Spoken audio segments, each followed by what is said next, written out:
सर्वमंगलमांगल्ये शिवे सर्वार्थ साधके शरण्ये त्र्यंबके गौरी नारायणि नमोस्तुते।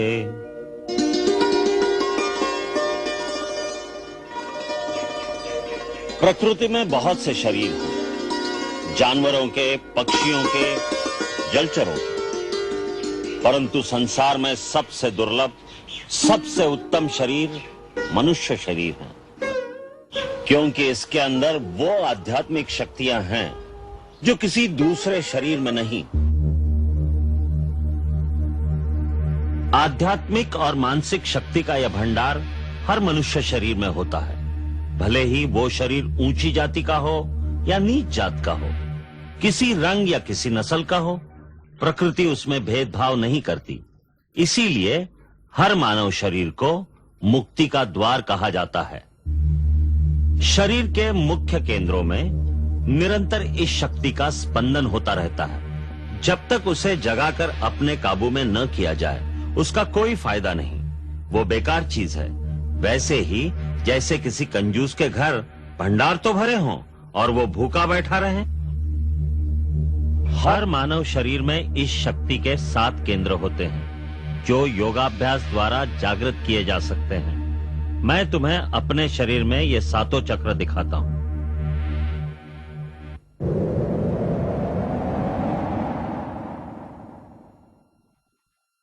ये देखो, सबसे पहला है मूलाधार चक्र। ये इस शक्ति का निवास स्थान है। यहां जिस रूप में यह शक्ति निवास करती है उसे कुंडलिनी भी कहते हैं। गुरु की कृपा और सहायता से इस शक्ति को यहां से जगाकर दूसरे केंद्र तक पहुंचाया जाता है, जिसे स्वाधिष्ठान चक्र कहते हैं। फिर स्वाधिष्ठान चक्र को भेद कर जब यह शक्ति आगे बढ़ती है तो तीसरे केंद्र पर पहुंचती है, जिसे मणिपुर चक्र कहते हैं। फिर मणिपुर चक्र का भेदन करके इस शक्ति को आगे बढ़ाकर चौथे केंद्र पर पहुंचना होता है। इसे अनाहत चक्र कहते हैं। यहां से विशुद्ध चक्र और फिर यह शक्ति अज्न चक्र को जागृत करती है। अज्न चक्र श्वेत वर्ण और भ्रुकुटी के मध्य में 2 पंखुड़ियों के बीच स्थित होता है। उसका बीज मंत्र है ओम ओम। ये शक्ति जागृत होती है तो सब केंद्रों में ऊर्जा और तेज का एक ऐसा वेग होता है जैसे गंगा का प्रवाह हो। उसका तेज कई सूर्यों की तरह प्रकाशमान होता है।